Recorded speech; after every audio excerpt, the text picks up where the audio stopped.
¿En qué piensan cuando escuchan la palabra psicópata? ¿Asesinos en serie de las películas de Hollywood, como Hannibal Lecter en El silencio de los inocentes, o El Guasón, asesinos pérfidos y gravemente trastornados que son extremadamente raros en la realidad? Se estima que alrededor del 1%, 2% de la población son psicópatas en el sentido clínico. Un momento. ¿Al menos el 1%? ¿Uno de cada 100?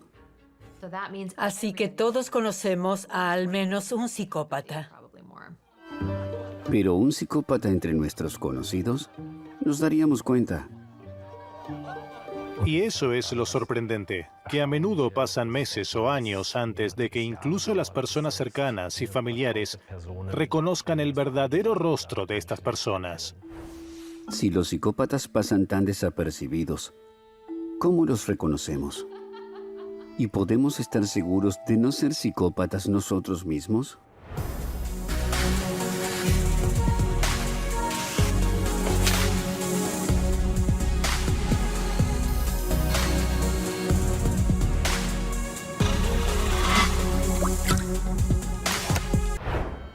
Para descubrir quién podría ser un psicópata a nuestro alrededor, sería conveniente conocer algunas de sus características. Pero no siempre son tan evidentes como en el caso de Anton Chigurh en No Country for Old Men de los hermanos Coen.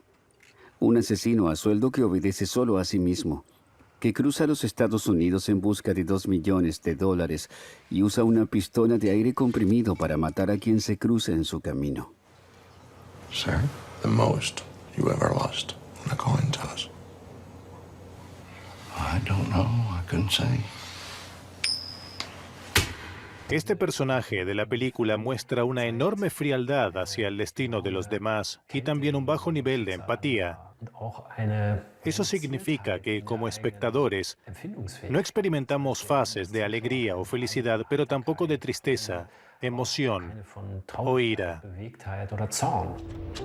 Ya en 1923, el psiquiatra alemán Kurt Schneider describió los rasgos básicos de la psicopatía.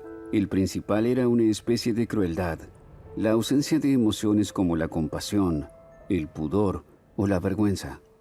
Los psicópatas, como Ted Bundy, consideran que carecer de sentimientos de culpa y arrepentimiento es una especie de superpoder. Lo que preocupa a la gente normal, a ellos no les importa. Casualmente crecí en un área que estaba a solo 3 millas de la casa donde creció Bundy. Ted Bundy, entre 1974 y 1978, asesinó al menos a 30 mujeres en varios estados de Estados Unidos. Con un brazo vendado se ganaba la confianza de sus víctimas. Les pedía que le llevaran libros a su auto. El Volkswagen Beetle estaba acondicionado de tal manera que podían secuestrar a las mujeres sin que se notase, torturarlas y finalmente asesinarlas. Contaba con la base de su reputado encanto. Cuando se entabla contacto con los psicópatas, a menudo se perciben como muy atractivos, accesibles y amigables. El psiquiatra estadounidense Harvey Milton Cleckley describió en su libro La máscara de la cordura, de 1941, que parecen normales a primera vista. Su colega, Robert Dihar, se basó en estos análisis de casos a principios de la década de 1980. Basándose en estudios con delincuentes masculinos, creó una lista de verificación para registrar los rasgos de la personalidad psicopática. La lista de chequeo de psicopatía revisada, abreviada PCLR, consta de un total de 20 elementos. Estas características se estiman principalmente a partir de expedientes, pero también a partir de una entrevista con la persona en cuestión. Para cada característica, el sujeto de prueba recibe 0, 1 o 2 puntos. El máximo son 40. ¿Cuántos puntos se necesitan para ser considerado un psicópata? En términos generales, una puntuación de 25 o más se considera alta en comparación con las muestras de delincuentes. Los valores a partir de 33 puntos son muy altos. La abogada M.E. Thomas, que vive bajo un seudónimo, también fue examinada según esta lista. Pensemos en su prueba como una botella de líquido. Sus respuestas determinarán cuánto aumentará el nivel. Característica 1. Superficial. No ser genuino en el trato con los demás. Característica 2. Aires de grandeza. Tomarse a uno mismo demasiado en serio. Característica 3. Engañoso, manipulador. Ser insincero y utilizar a los demás para sus fines. Falta de arrepentimiento, falta de empatía. No se responsabiliza de sus propias acciones. Impulsivo. Falta de objetivos vitales. 0 puntos. De modo que tiene metas en la vida. Impulsividad, mal manejo del comportamiento. Comportamiento antisocial como adulto. M.E. Thomas ya notaba de niña que era diferente. Me resultaba difícil respetar a la gente. Cuando era niña, veía a los demás como una colección de inseguridades, expectativas insatisfechas y necesidades. Básicamente, las personas eran como juguetes mecánicos para mí. ¿De dónde viene la psicopatía? ¿Por qué las personas psicópatas son tan diferentes? ¿Y lo que los diferencia se puede encontrar en alguna parte de su cuerpo? Por ejemplo, en el cerebro. A fines de la década de 1980, la Universidad de California recibió uno de los primeros escáneres cerebrales en los Estados Unidos. Con su ayuda se procedió a estudiar a criminales. El fin era determinar si había predisposiciones neurológicas que podrían haber llevado a penas de prisión reducidas. Vi por primera vez escaneos de asesinos y psicópatas en 1989. Un estudiante me trajo una imagen porque yo estaba estudiando asesinos. Luego me iban llegando 1, 2 o incluso 3 por año, hasta que en 2005 recibí una gran cantidad de escaneos que provenían de una gran variedad de asesinos y se habían creado mediante diferentes procesos. Empecé a estudiarlos y vi un patrón. Lo que descubrió James Fallon fue el típico cerebro de un psicópata. Un estudio de 2018 realizado por los hospitales universitarios alemanes de Aquisgrán y Ratisbona proporciona una amplia evidencia de lo que Fallon reconoció en casos individuales en ese momento. En él, los investigadores compararon 28 estudios sobre escáneres cerebrales de un total de 700 psicópatas. Por primera vez se pudo demostrar una conexión directa entre la hipofunción de ciertas áreas del cerebro y el comportamiento psicopático. La disminución de la actividad en la corteza prefrontal explica por qué los psicópatas no tienen una conexión intrínseca con las reglas de las que son muy conscientes. Esto, junto con otra función insuficiente de la corteza insular, también puede explicar por qué los psicópatas no logran captar el significado emocional de las palabras. La función perturbada de la amígdala, a su vez, conduce a una impulsividad pronunciada y al ansia de una gratificación rápida sin pensar en las posibles consecuencias. Y así es un cerebro psicopático completo. Para satisfacer sus necesidades rápidamente, los psicópatas toman muchos riesgos y no les importa lo que los demás piensen de ellos. Esto también permite predecir su comportamiento. Imaginemos a un psicópata haciendo la famosa prueba del malvavisco. Funciona así. La persona de prueba, generalmente un niño, se sienta frente a un malvavisco. Si espera pacientemente, recibirá 2 malvaviscos. Se necesita autocontrol para eso. Un verdadero desafío. Y la mayoría de los psicópatas carecen de ello. Seamos claros, podemos reconocer a los psicópatas con una prueba y características específicas de su cerebro impaciente que difieren de las personas no psicópatas. Parece sencillo, si no fuera por James Fallon. Hasta 2005, en base a sus estudios, no solo asumía que los psicópatas pueden ser identificados por su cerebro, sino también la conclusión inversa. Si un cerebro tiene estas características, estamos ante una persona psicópata. Sin embargo, cuando Fallon se escaneó a sí mismo y a su familia como grupo de control para un estudio de Alzheimer, se llevó una sorpresa.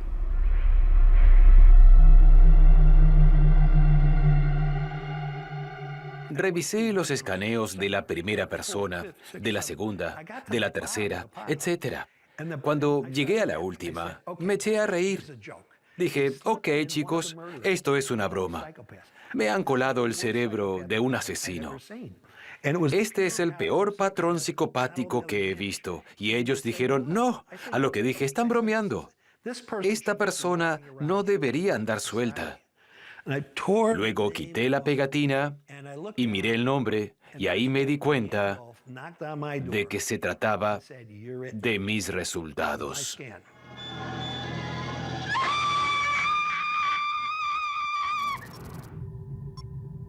Fallon continuó investigando. Descubrió que no solo tiene el cerebro de un psicópata, sino que también tiene las variantes genéticas clave asociadas con la agresividad y la psicopatía. El gen SLC6A4 es responsable de descomponer la serotonina. El gen MAO-A, el llamado gen guerrero, también asegura que la serotonina y la norepinefrina se descompongan en el cerebro. La serotonina es en realidad una hormona de la felicidad que relaja. Sin embargo, funciona de manera diferente cuando hay demasiada en el cerebro. Y eso es exactamente lo que sucede cuando hay variantes menos activas de los dos genes mencionados. Entonces el cerebro se baña en serotonina, y eso puede conducir a la agresión. Por cierto, James Fallon no es un caso único. Según su investigación, el 20% de todos los niños portan la predisposición genética asociada con la psicopatía. Entonces, ¿puede alguien tener el cerebro de un psicópata y la predisposición genética y aún así vivir una vida relativamente normal y ser empático con quienes le rodean? Tengo algunos rasgos psicópatas, pero soy un tipo de lo más normal. El descubrimiento de Fallon planteó nuevas preguntas. ¿No deberían la estructura cerebral y la genética desempeñar un papel importante en el hecho de que alguien se convierta en un psicópata? ¿Y si en nuestro interior se esconde un psicópata sin que seamos conscientes de ello? Antes se pensaba que la psicopatía era exclusivamente genética. Si tienes ciertos genes de riesgo, inevitablemente te convertirás en un psicópata cuando seas adulto. Hoy sabemos que es falso. Hay niños que nacen con un alto riesgo de psicopatía debido a sus genes. Eso es cierto. Sin embargo, ahora sabemos que las experiencias vitales juegan un papel enorme en el desarrollo de la personalidad humana. Este es el punto crucial. ¿Por qué una persona con disposición psicópata se convierte en un asesino en serie como Ted Bundy y la otra en una personalidad exitosa?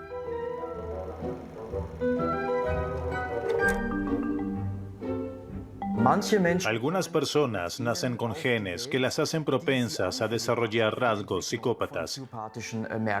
Y si surge algo en el entorno, en el desarrollo, en la propia biografía que sea muy negativo, por ejemplo, experiencias traumáticas en formas extremas, entonces este factor de riesgo genético puede cobrar vida.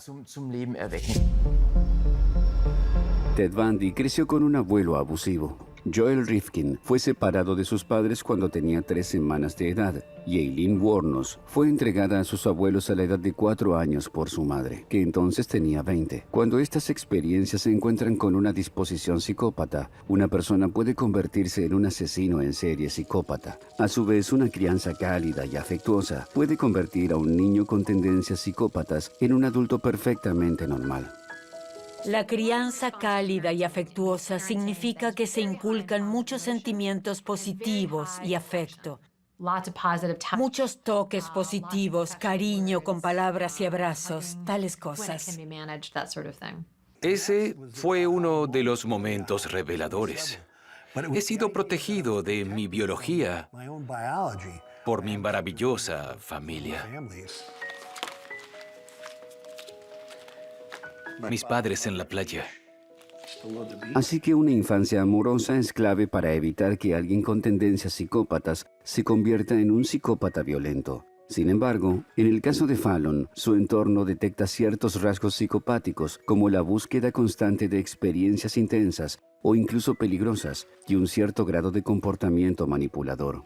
Me tenía por alguien genial, pero encontrarás mucha gente que piensa que soy un idiota. Si Fallon no solo no se volvió violento, sino que ha tenido mucho éxito en su vida. Tal vez haya una conexión. ¿Y si la psicopatía incluso ayuda a tener éxito? El éxito significa que me siento bien con mi vida. Me siento cómodo con mis semejantes en mi red social y en las áreas centrales de la vida. Familia, sociedad, trabajo, amistades, actividades de ocio, etc. En ellas tengo una vida satisfactoria y plena. Y ahí vemos que la psicopatía no necesariamente tiene que chocar con eso. Hay personas que puntúan alto en algunas de estas facetas, pero no en todas. Y es por eso que pueden pasar por la vida con bastante éxito y llevar una vida feliz. Sus cualidades distintivas pueden incluso darles ventajas profesionales. El encanto trae consigo persuasión.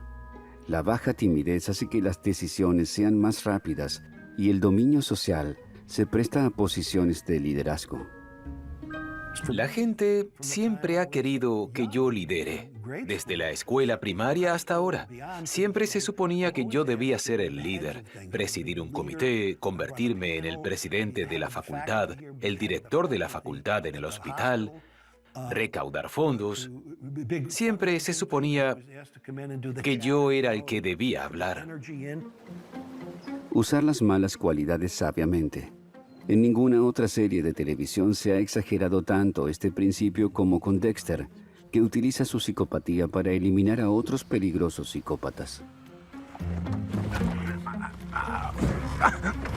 Bueno, no hace falta salir a cazar criminales. Aparentemente, las personas con rasgos psicópatas pueden encontrar soluciones rápidas y orientadas a objetivos a los problemas.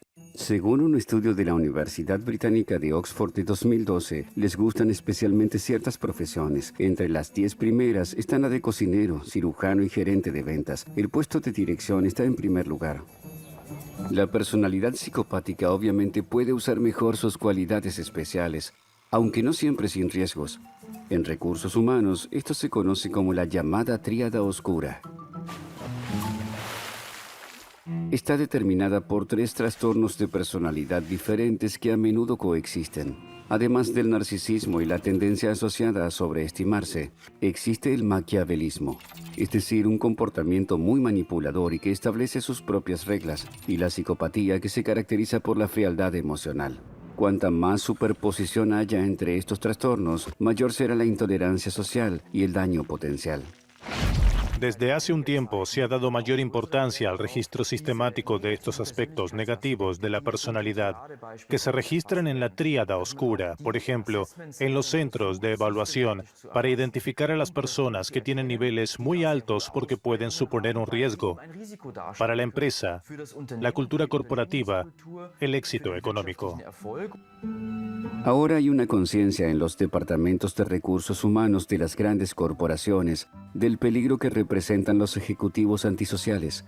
Se intenta reconocerlos en encuestas de los empleados o en un análisis específico durante la entrevista de trabajo, y mediante gerentes capacitados se los orienta hacia un mejor comportamiento social. También es sorprendente que nuestra idea de un buen líder incluya a su vez ciertas características psicopáticas. En un estudio de 2012, los presidentes estadounidenses, desde George Washington hasta George W. Bush, fueron analizados en busca de rasgos psicópatas de valentía y dominio social. Son significativamente más pronunciados entre los presidentes estadounidenses que en la población general. Entre los 5 primeros estaban Theodore Roosevelt, John F. Kennedy y Ronald Reagan. Cuanto mayor era el dominio intrépido, más positiva era su valoración pública con respecto a la capacidad de persuasión, la gestión de crisis, las habilidades de liderazgo y comunicación, y su disposición a asumir riesgos. De hecho, si se observa la cantidad de victorias electorales o la cantidad de programas iniciados, estos presidentes también fueron objetivamente más exitosos que aquellos con puntajes bajos. Mucha gente piensa que si no les gusta a alguien, debe ser el psicópata. Por eso a la gente le gustaba decir que Donald Trump era un psicópata, porque lo odiaban mucho. Pero el psicópata no es el gruñón y agresivo. Es el que dice, ¿quién te ama, cariño? La gente lo confunde constantemente. Los psicópatas que llegan a la cima tienden a haber desarrollado particularmente bien su faceta encantadora. Sin embargo, normalmente los psicópatas no llegan tan lejos como para establecer una carrera meteórica o incluso asumir el liderazgo de países enteros. La mayoría de ellos llaman la atención en su infancia. Les resulta difícil mantener relaciones sociales debido a su estilo de vida inestable o se convierten en delincuentes. Cuando tenía entre 20 y 30 años, cada 2 o 3 años todo se venía abajo. Las cosas solían ir bien durante 1 año o 2. Comencé la facultad de Derecho. Luego tuve mi primer trabajo. Pero no pude aguantar más de 3 años. Sin trabajo, sin relación.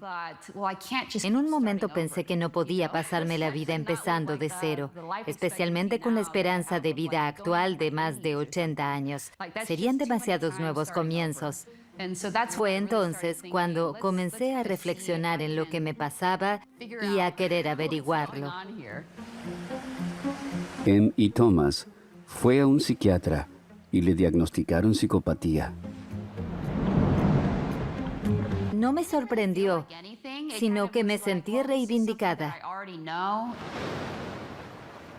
Durante mucho tiempo se consideró imposible tratar a los psicópatas. En 2013, un estudio del Centro Médico Universitario de Groningen, Países Bajos, apuntó en una dirección diferente. A los sujetos psicópatas se les mostraron imágenes de manos tocándose entre sí, movimientos amorosos, dolorosos o neutrales. Las imágenes dolorosas no desencadenaron ninguna reacción en las regiones cerebrales correspondientes. Sin embargo, cuando se pidió a los sujetos que empatizaran conscientemente con la víctima durante estas escenas, las imágenes del escáner cerebral mostraron una actividad cerebral similar a la de las personas compasivas. Entonces, ¿pueden los psicópatas aprender a expresar sentimientos de los que realmente carecen? ¿Y pueden entrenar para empatizar con los demás?